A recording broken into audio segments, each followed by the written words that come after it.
Alhamdulillah, Alhamdulillah, Alhamdulillah Rabbil Alamin. Ala kulli ni'matil iman wal islam. Rabbi ishrah li sadri wa yassir li amri wahlul 'uqdatam min lisani yafqahu qawli. Inna Allaha wa malaikatahu yusholluna 'alan nabi. Ya ayyuhalladzina amanu shallu 'alaihi wa sallimu taslima. Allahumma shalli 'ala sayyidina Muhammadin salatan taghfiru biha dzunub wa tuslihu biha al-qulub wa tanqadu biha al-'usub.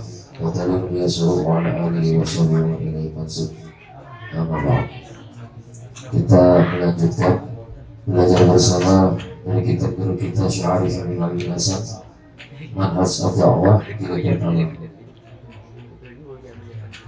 Di sini disampaikan Al-Hakim berkata, ada seseorang yang bertanya, mengapa setelah kami mendengarkan pengajian ilmu, tetapi kami tidak dapat mengamalkan ataupun mempergunakannya?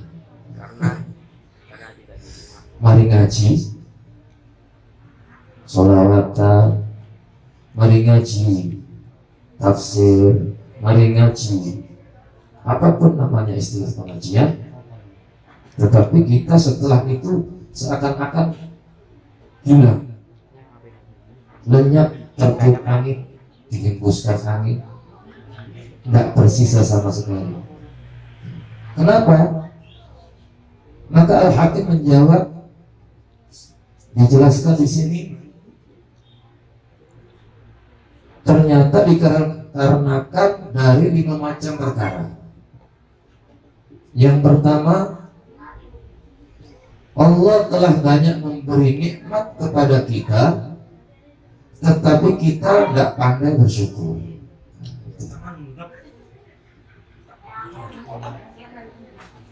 Jadi ternyata salah satu yang membuat ilmu yang kita dapat, ngaji yang kita dapat, tidak nyantol di dalam pikiran kita, tidak nyantol di dalam hati kita, tidak bisa kita praktekkan di dalam kehidupan sehari-hari. Ternyata salah satu poinnya itu karena kita tidak bisa bersyukur atas karunia-karunia Allah, kufur nikmat.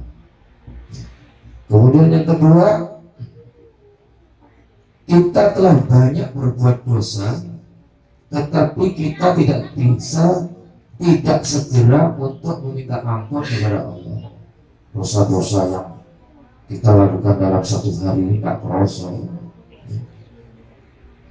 Apapun dosa, kalau kata guru saya itu, Irfan, semakin kamu mengaji dan mengaji, akan semakin diperlihatkan sama Allah bentuk-bentuk kesalahanmu yang paling kecil.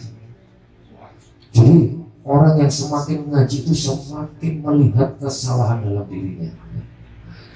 Kalau semakin mengaji semakin pintar melihat kesalahan orang lain, berat, abot, angel, ngaji sampai bengkok, tidak ada kemanfaatan.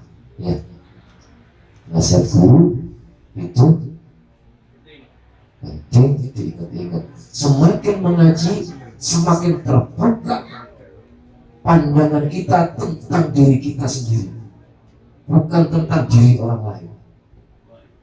Semakin kelihatan kebobrokan kita, kedzaliman kita, kemalasan kita, kekurangan kita. Ternyata aku masih kurang dalam belajar, ternyata aku masih harus menambahi ilmu-ilmu.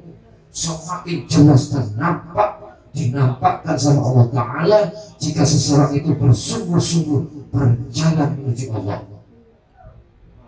Jika orang itu katanya berjalan menuju Allah, katanya, tetapi ternyata bukan tertampak kesalahan-kesalahan dalam dirinya, itu berarti bukan menuju kepada Allah, tapi di dalam hakikatnya dia menjauh daripada Allah.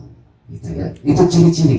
Tapi kok nek mulai ngaji iling-ilingan, aku kok makin hari bukan semakin memperbaiki diriku, malah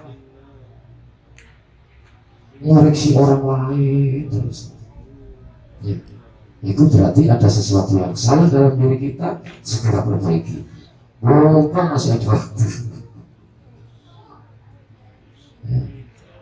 Kemudian yang ketiga, kita tidak suka mengerjakan apa yang sudah kita ketahui, alias males untuk melaksanakan. Mari ngaji, diajari ini, diajari ngono, tapi tidak bersegera dipraktekkan. Kayak ini mari nasihat-nasihatmu bahwa orang yang menuntut ilmu itu, orang yang menuju Allah itu senantiasa mengoreksi dirinya, senantiasa mengoreksi kesalahan dirinya. Lakon delalah berumah kesalahan wong ini karena tidak bisa mempraktekkan apa yang didapat. Ya, ini penting. Eman waktu yang sudah kita keluarkannya, tenaga, pikiran, bahkan mungkin uang, ngaji itu ya, ngaji itu modalnya wakil, tenaga, pikiran, waktu, dana untuk menuntut ilmu itu. Yes. Kayak sekolah ya, bayar SPP.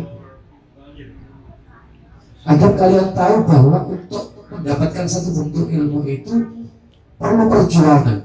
Maka itu mesti sungguh-sungguh teman-teman sekolah misalnya wong tuane kerja boleh no biaya dari sekolah anaknya. Sama, orang ngaji juga sama. Kalau kita tidak merasakan beratnya mengaji, tak jak ngalor itu, tak jak romo, tak jak itu lu masang banner, tak jak itu lu ini, agar kalian nanti merasakan satu bentuk faedah-faedah dalam mengaji. Jika tidak ada bentuk perjuangannya, sambil lalu lewat, nggak ada keberkahan. Ya. Kemudian yang keempat, kamu sudah mengenal, sudah bersahabat dengan orang-orang yang baik, dengan orang-orang yang soleh, tetapi kita tidak berusaha untuk meniru perbuatan-perbuatan orang-orang soleh tersebut.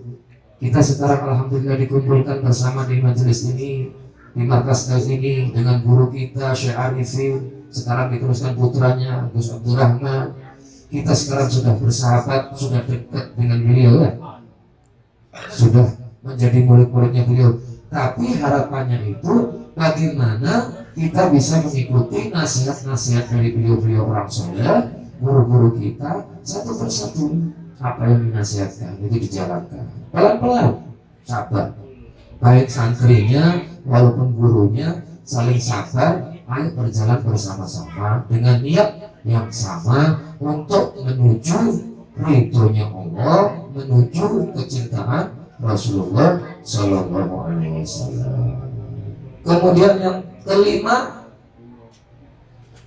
kita senantiasa mengubur, berziarah kepada orang-orang yang telah meninggal, tetapi kita tidak mengambil iktibar. Iktibar itu gambaran, pelajaran dari mereka. Inna lillahi wa inna ilaihi raji'un, telah meninggal dunia bapak ini, RT ini, kalau di grup WA kampung itu biasa gitu. Kita senantiasa terjadi itu. Tiap hari, tiap jam ada kejadian orang meninggal, tetapi kita tidak bisa mengambil pelajaran bahwa satu saat berita di WhatsApp itu, inna lillahi wa inna ilaihi raji'un, telah meninggal Irfan bin Toha. Ya. Kita harus berusaha mengembalikan itu. Jikalau ternyata itu berita itu yang meninggal itu saya, apa yang sudah saya siapkan ini ya Allah? Perjuangan apa yang sudah saya bisa perjuangkan kepadamu ya Allah, agar pada saat saya menghadap kepadamu penuh dengan kebaikan-kebaikan.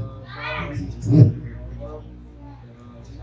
Ya, terus semangat, terus belajar, diperbaiki dirinya, diri saya pribadi maupun dulur-dulurku, ibu-ibu, bapak-bapak, biar ada kemanfaatan di dalam kita berkumpul mengaji bersama ini, dan kemanfaatan itu semoga harapan saya sebagai saudara sekalian, semoga kemanfaatan itu sehingga kelak di yaumul qiyamah. Ya.